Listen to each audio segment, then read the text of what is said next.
Hello and welcome to another exciting episode of the Weekly Shonen Jump Breakdown for the week of November 13th. My name is Trey. This is the Full Spectrum, and we're going to get started. I threw myself off with the date there. I don't know why I always do that, but regardless, we start off this week with Black Clover 133, Formation of the Royal Knights. And this is a pretty interesting chapter. The twist is called almost immediately by the way that the captain that gives Xerxes his coat, the way that he says it, it was very, very clearly Yami. Telling him that he could just throw it away if he didn't need it. I did like that the Wizard King knew the entire time that Xerxes was not Xerxes, that he was actually Ideal. Zora, that is. And that he knew about his dad, and that his dad was instrumental in starting up the entire captain system and everything. That was pretty cool. The whole thing with Mario Leona showing up and taking Asta, Noel, and Luck, that was a really clever way to do that. It was just about exactly who we expected to pass.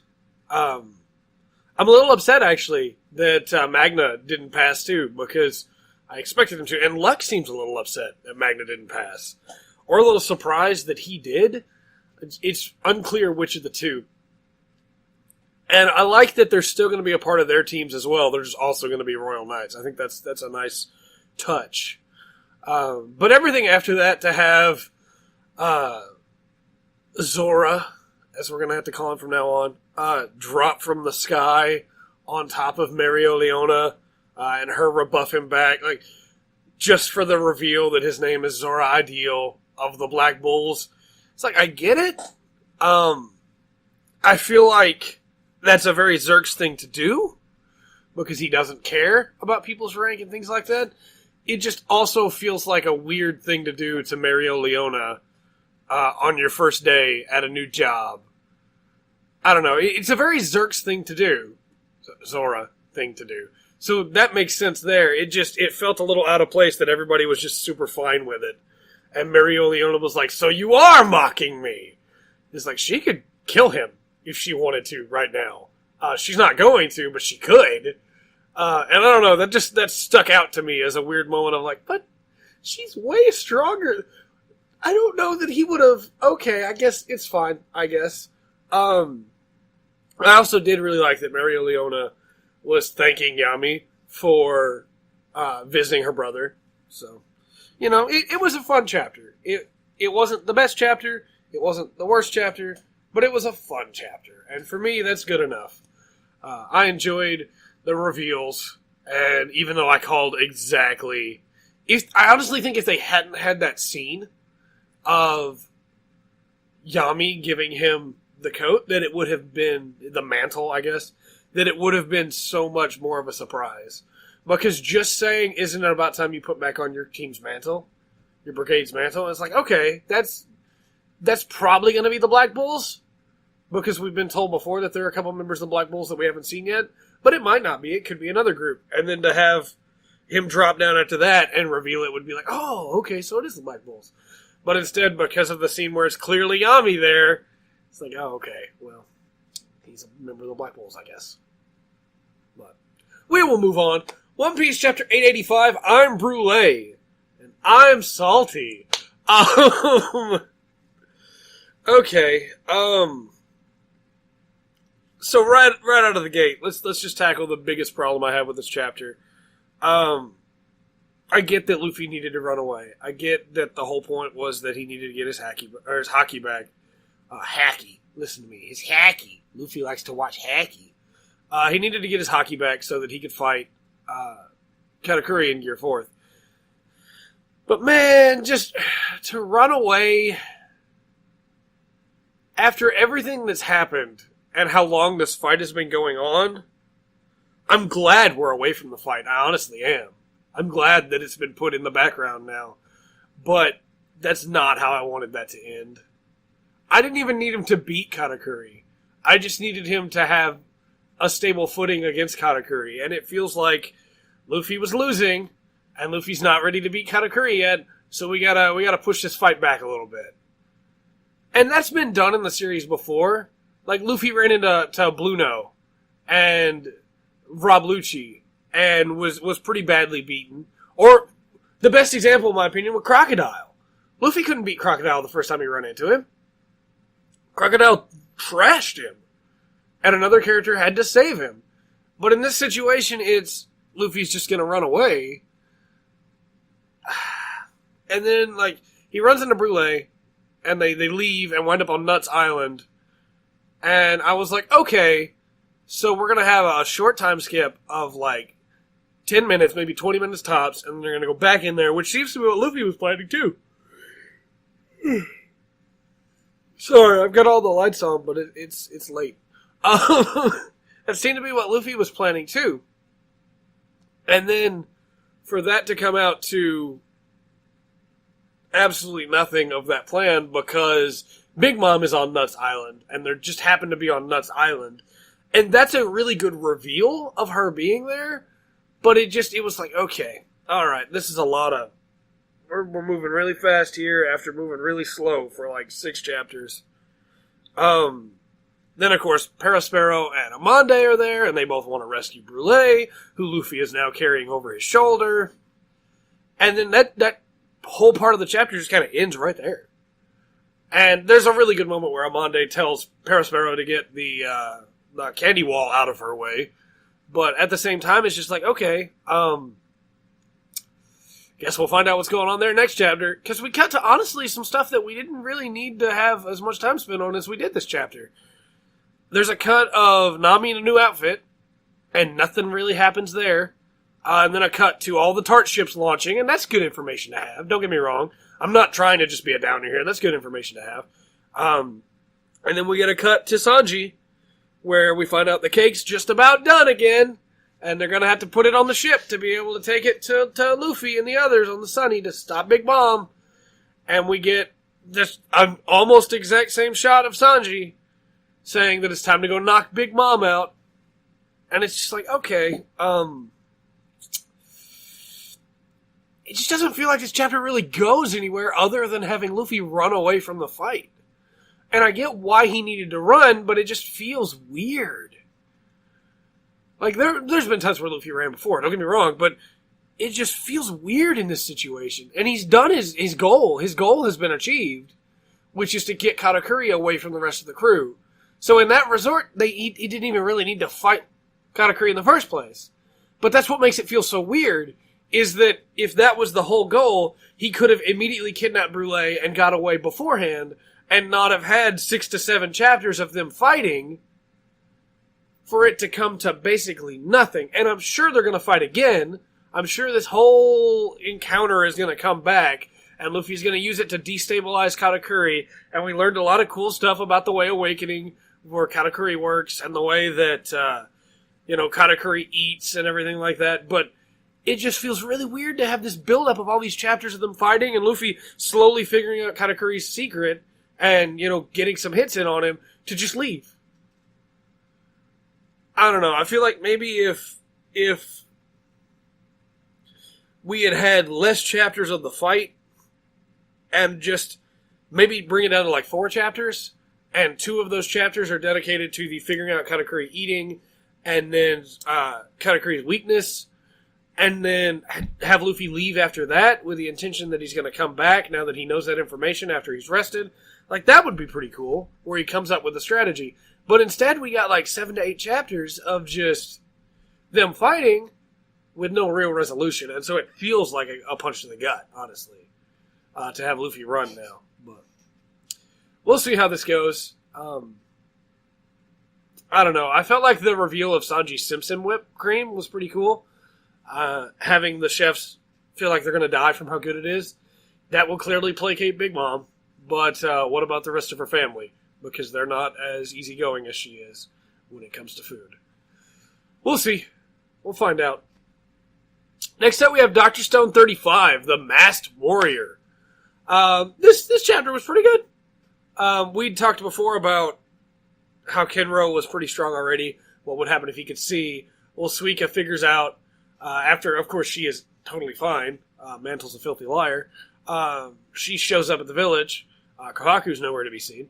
But she shows up and sees Kinro doing pretty well, and Mantle goes to interrupt, and then, Chrome points out that he shouldn't do that because Jasper's watching, and that's when Senku drops everything he was going to shoot Mantle with.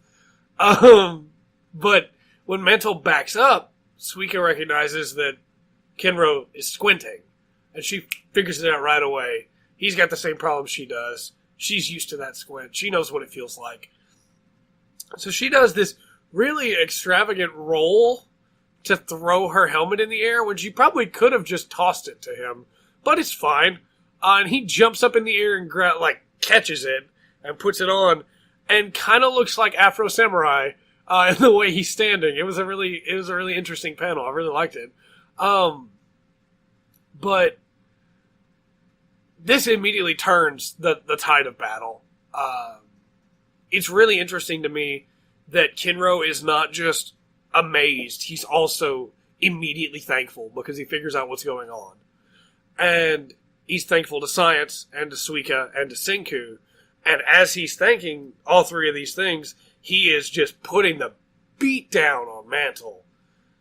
And it was so good. It was super worth it to see Kinro just tearing into this guy. Or not Mantle, Magma, I'm sorry. It would also be worth it to see him tearing into Mantle.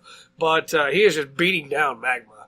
And there were some really interesting moments in this chapter. One where the Magma is taking advantage of the fact that Kinro can't tell the distance between them. And gets him to the ground and offers him his foot again. And his foot is the first thing that Kinro can see really clearly.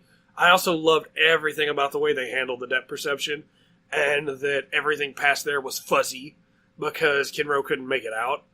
It looked beautiful and really well done. The Suika rolling to get everywhere thing, it's not... I don't like it, but I don't dislike it. It seems a little uncharacteristic for how realistic this series has been. I say realistic, we have had Tsukasa running around, so I guess there is still some anime power going on there, but, for the most part, this series has been pretty stable. I also really like the idea that Kinro has won this fight, but I expect Magma to pull out a dirty trick and beat him. Either that, or it's going to come down to Kinro versus Chrome. And I think that would be a really interesting fight. But I 100% expect Magma to play dirty and to break the helmet or something like that. And then Kinro won't be able to see again and Magma will beat him. But we will find out. This was a fun chapter, and I very much enjoyed it. Next up, Golem Hearts 3. Limik is alive! We still in this, boys! Limik is alive. Air shows up. That's her name. As we find out. She shows up. She saves him. Apparently, they used to go to school together. He's one of her few friends, so she values him. So she saves him. And Noah, because why not? There's some really funny panels here where she tells Limik to thank the mushrooms that brought her here and not her. And so he immediately does. There's a weird thing here where she clearly knows that Noah looks like somebody that they knew. And they're going to talk about it when Noah comes back and they stop. But Limik then asks Air to teach Noah. Because he knows that he's not actually that great of an arcanist. And that Noah needs to learn because the government's going to come back. And when they come back, he won't be able to defend him.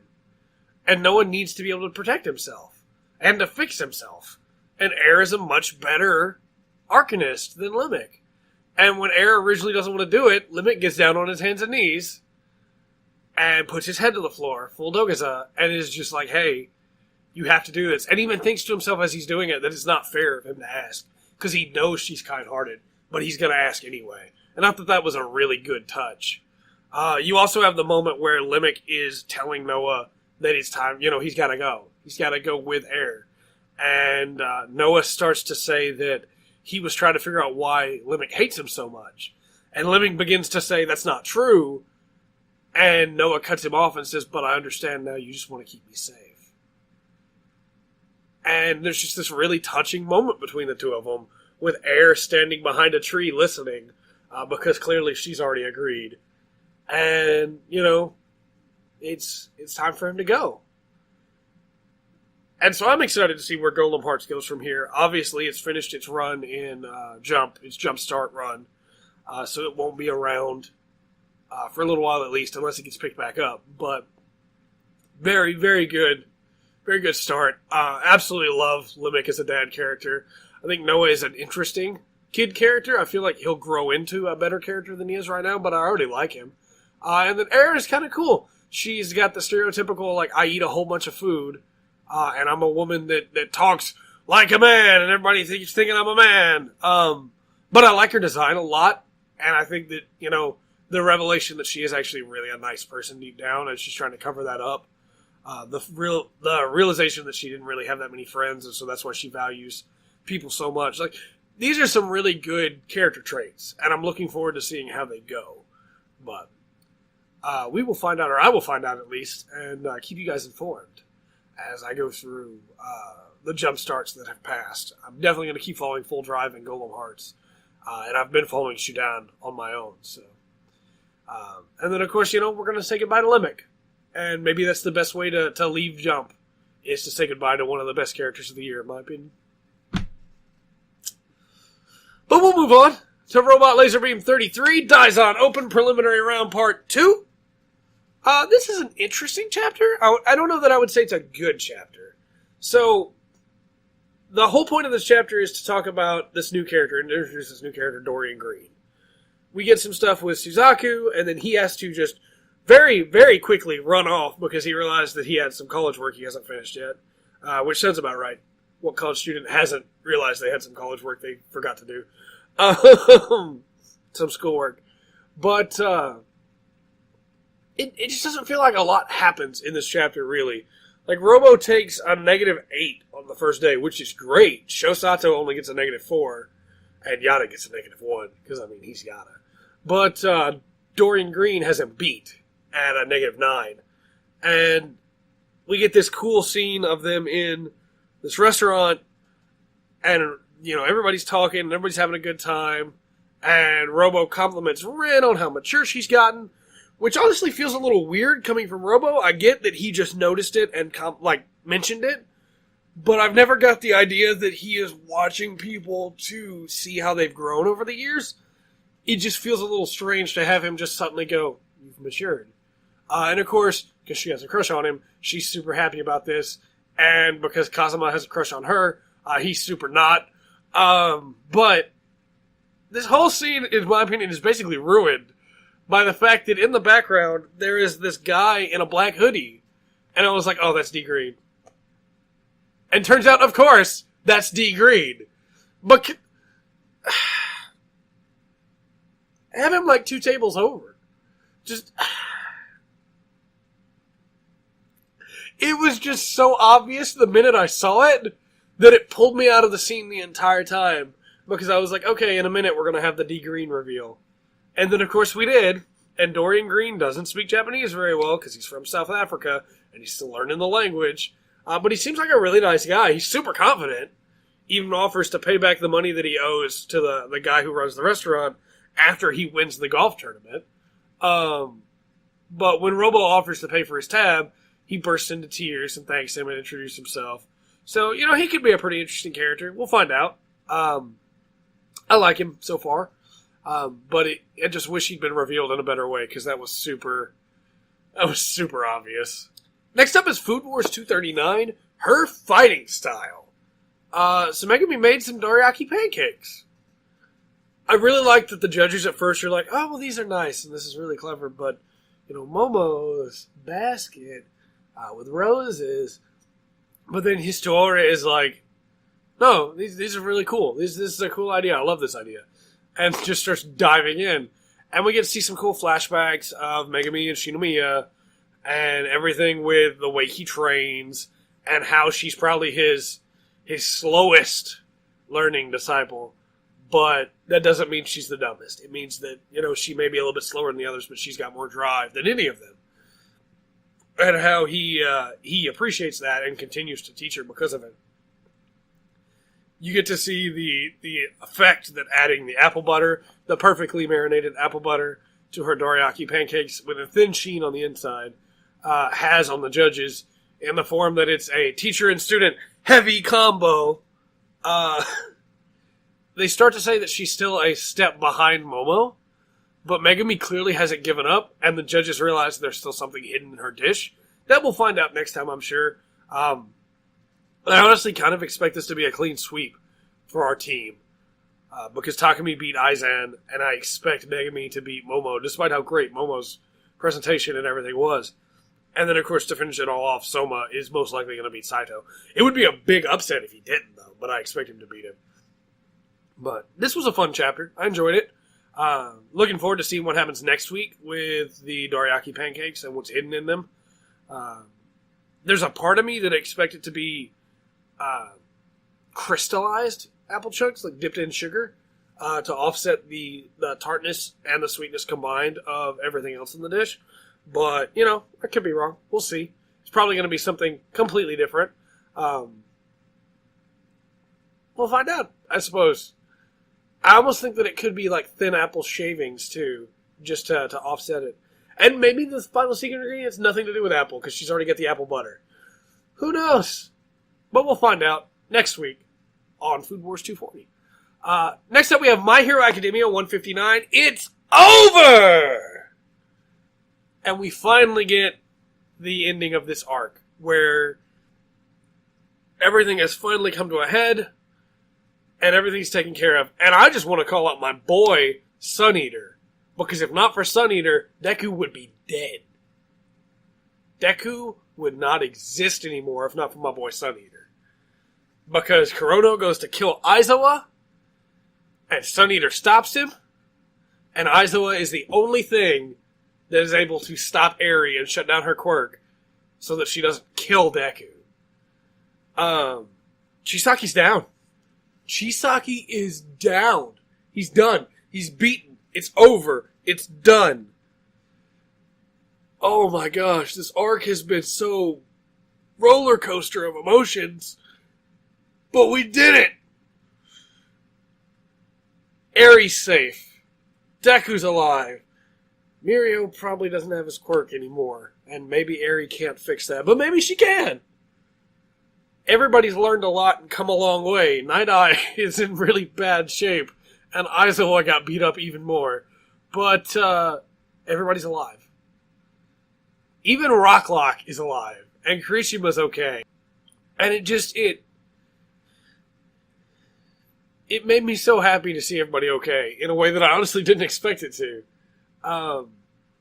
This was a really good chapter, and we finish off the chapter with, getting to see a shot of everybody, and getting to hear about Night Eye telling Deku that he did it. He beat the future that he saw.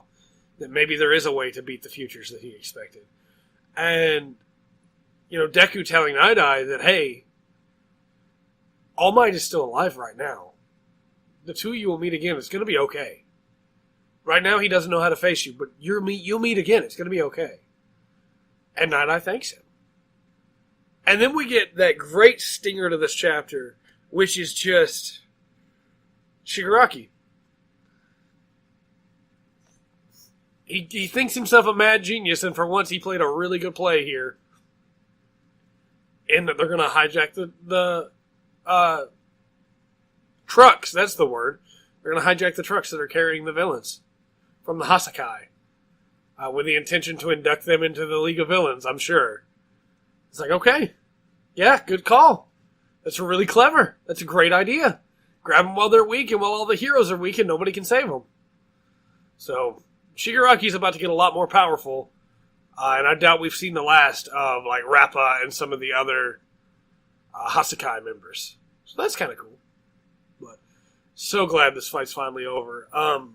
It didn't drag on too long, in my opinion, and that's very important. We talked earlier about the One Piece Luffy Katakuri fight and how long that's been going on. This fight, in my opinion, went on just as long as it needed to and had just the right resolution to it. Especially since, what other fight this year has been able to make me get super emotional when a cape flies up in the air. Just, I still think about that scene of Eri just reaching out for that cape and grabbing it. Ugh. Mirio, Lemillion, why are you the best? Why are you the best? Oh, man. It's over. Next up, we have We Never Learned 39. The light in a genius's eye is all X. We got it! It's a Furuhashi chapter! For the first time in forever! We have gotten so many teases of Furuhashi chapters. And we finally get one. I know what you're probably thinking. You're going, oh, but we just had a Furuhashi chapter where she helped him make food. The two of them didn't really interact that much that chapter. That was mostly a Furuhashi talking to everybody else chapter. This is a Furuhashi Yuiga chapter. And it's great. Everything to do with, them realizing that they've got to try and find a taxi, to the fact that there's no taxis because it's a festival night. The taxis are all busy. To finding an inn, to Yuiga being like, well, they only have one room, I'll just walk home. And Furuhashi being like, no, you can't do that. Do you have any idea how far away from it's too dangerous out there? Just stay here too. And when the owner of the inn says, oh, are you a high school boy and a high school girl? I can't let you stay in the hotel together. What would people think? And Furuhashi immediately says, we're siblings, because she doesn't want him to walk home alone. So often, I'm going to do it again. I'm going to go on a We Never Learn tangent, like I always do. But so often, because I love this series, so often in harem and in romance anime, or in manga either, there is this moment where sense departs, sense just leaves, and nothing makes sense for a couple seconds, so that you can set up something. This is the first time I've seen this setup where it makes sense. Because she doesn't want him to walk home with that far away to go. And he is like, no, I'll do it. It's fine. But then once she says they're siblings, he can't just walk away without this lady asking a lot more questions. So then they're stuck with it. And it leads to, of course, the moment where he writes his name, and then she goes to write her name and realizes she has to write Fumino Yuiga and call him Narayuki, which is a little weird for her. And she blushes. And they get to the room, and the lady's like, well, there's only one futon in here. But, I mean, you're siblings, so that's fine. And they're just like, oh, yes, everything's good. So when she leaves, Yuiga immediately volunteers to sleep on the floor. Because that's what Yuiga would do. Yuiga has just been making Yuiga moves this whole chapter. And Furuhashi's like, that's stupid, you'll catch a cold. Let's just both get under the covers. They have this amazingly well done panel, in my opinion, where they're both like, it's fine, there's no problem. And then both immediately like, no, there's super a problem here. And you get to see, just again, inside Yuiga's mind, as he wants so badly to focus on his studies, and is wishing they'd brought the study materials there so they could just study till they got tired. But at the same time, he's still a young man, and he's asking himself why she smells so good. And that he tries to focus on other things. And I love that this series is not afraid to show his thoughts, because so often in harem we get none of that. We just get to see the main character being like, ha ha, ha ha, ha ha, and all the girls just fawning over him. We also get some really great information about Furuhashi and her mom, and everything that happened with her mom's death. We've heard snippets of the story of what happened with her mom before, but nothing concrete, and now we have it assured. Her mom is in fact dead from an illness, and that's why she loved to read so much. And it's why literature means so much to her, is that she would read to her mother in the hospital, and read and talk about the books with her mother. And so when she gets to talking about the stars and she gets super animated, Yuiga tells her that she's super cool. Because she's got a goal, and that all the other girls are cool too, because they have a goal. And that, he's just so focused on trying to take care of his family that he doesn't really have a goal. And we never really get to see Yuiga talk about himself. He's such a selfless character that he puts everybody else first. And we never really get that conversation. But here it is. He's talking about himself now. And Furuhashi tells him that, still playing her role as her older sister, that if he finds a goal, she'll just have to support him in it. Won't she, Naruyuki? And then when he blushes, just says, just kidding, pulling an Asumi. And so then, of course, she falls asleep holding his hand, and he tries to pretend that he doesn't notice and that everything's fine. And he falls asleep, and she wakes up partway through the night, and he's got an arm around her, and they're super close, and she doesn't pull away. She blushes and lays back down, and the next cut we get is the next day, and they're leaving, and they're both not able to look at each other, because she feels like she's betrayed all the other girls, and he feels like he betrayed her, because his arm was totally all the way around her, and they were basically cuddling, and they can't even look at each other. And this is going to be interesting. Because this whole time, as we've gone through the status quo, and all the things that have happened, the one anchor for Yuiga has been Furuhashi. And I don't mean anchor as in like she's the girl that's always been there for him. I mean that literally whenever he has a question about what's going on with one of the other girls, she's the one he turns to. And so now he can't do that because they shared this super intimate moment and they're going to be super awkward around each other for a little while. And I mean, Kurisu is best girl. Furuhashi might be first girl. It's real tough because I think this chapter sets up a really easy way that Furuhashi can win because he hasn't put his arm around any of the other girls, and I get that he was asleep. Don't get me wrong, but that's gonna come back. That exact thing is gonna come back quite a bit. But we'll see. For all I know, within the next 5 chapters, he'll have put his arm around all the rest of the girls too. So hey, what can you do? But I really enjoyed this chapter. It was a lot of fun. A lot of fun. Next up, we have The Promised Neverland 63, Help!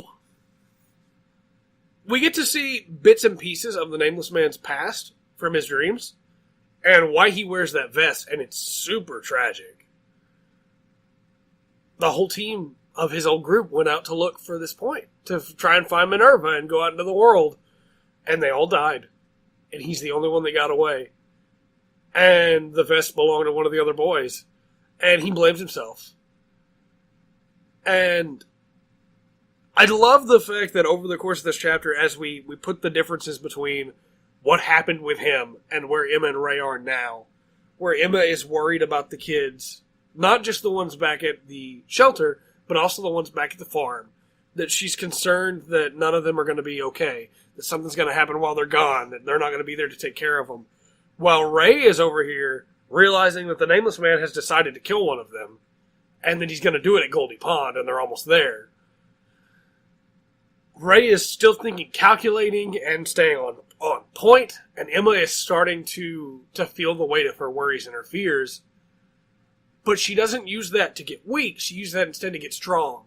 Because it leads her to ask how would she have reacted if something had happened to all of them. And realizes that it'd be very close to the way the Nameless Man is acting. And so she decides that the words help written into the shelter were his own, that he wrote those. And tells him that she's gonna be the one to help him. I feel like that's a really clever idea, but I don't think that's what it was. I don't think he's the one who wrote them. I think if he did, that'd be really cool, and that would have a very, very powerful narrative effect on his character. But I don't think it's the case. I think that he's not the one who wrote them, and that he's going to brush this off. But we'll see. I really enjoyed this chapter. We also got an update on Ray's ammunition count, and on the fact that they haven't been able to sleep, and it's things are getting pretty bad for him, and the Nameless Man's about to try and kill one of them. I'm pretty sure he's going to try and kill Ray. Although this might push him to try and kill Emma because he's getting annoyed with her.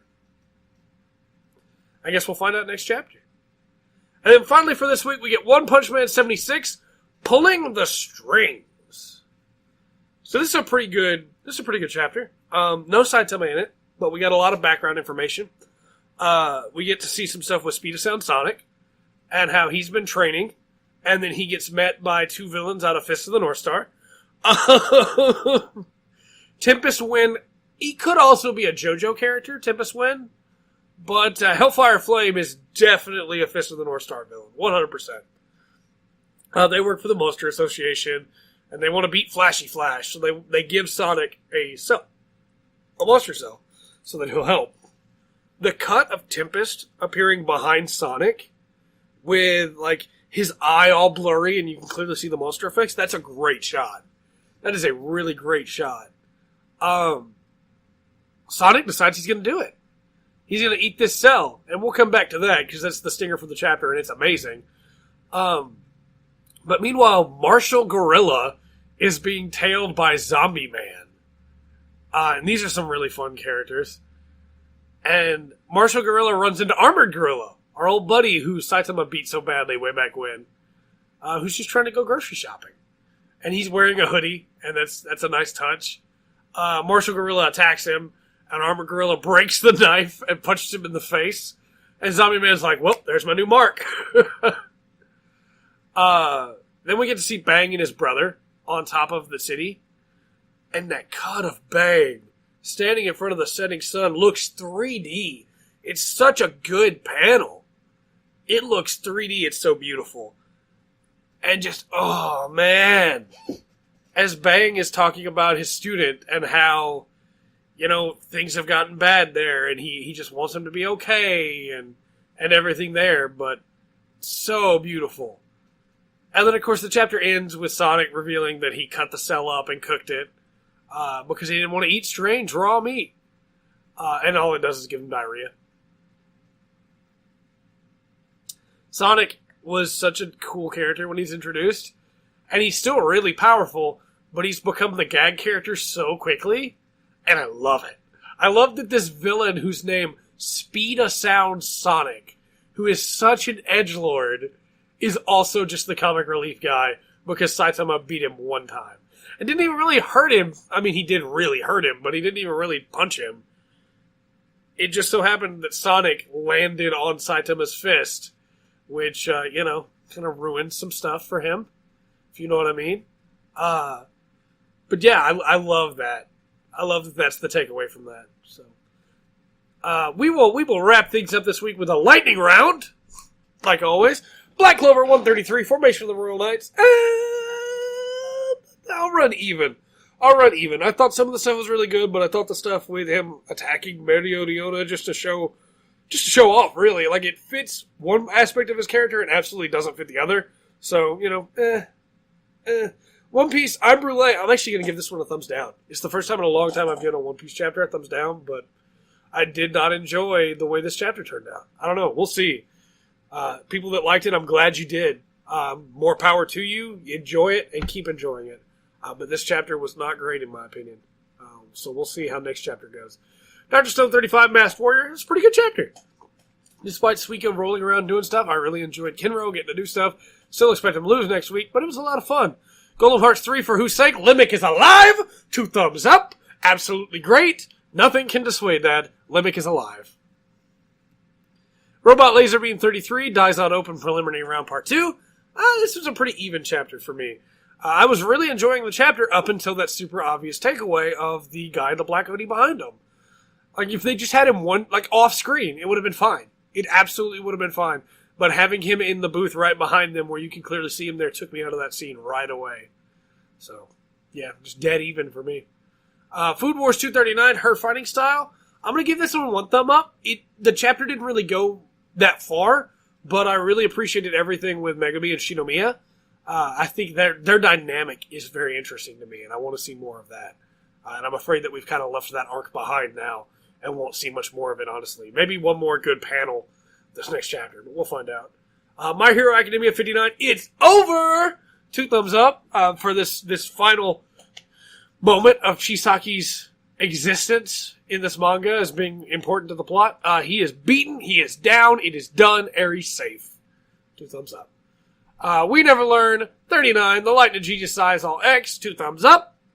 Furuhashi Chapter, Furuhashi Chapter, Furuhashi Chapter, Furuhashi Chapter, Furuhashi Chapter. The Promised Neverland 63, Help. That's a pretty good chapter. I may not have made it sound like it with my review, but this was a fun chapter, in my opinion. And I really liked finding out more about the Nameless Man's past. So we will see where things go from there. And then finally, One Punch Man 76, Pulling the Strings. Almost said 67. That's a whole different chapter. One thumb up. The art was on point, as always. Nothing much really happened in the plot this week, but we found out there's more people in the Monster Association, that they want Sonic, and they're recruiting people. And we got to meet Zombie Man and get that amazing shot, that amazing panel of Bang in front of the setting sun. So, one thumb up. All told, this has been a great edition of Jump, and we'll be back next week with more Jump. My name is Trey. This has been the Full Spectrum. If you have any thoughts about Jump today, put it in the comment section below. Send us an email over at the fullspectrumpodcast@gmail.com, or send us a tweet at th3fullspectrum. And we'll be back with more Weekly Shonen Jump next week. Remember to always enjoy the full spectrum that Jump has to offer.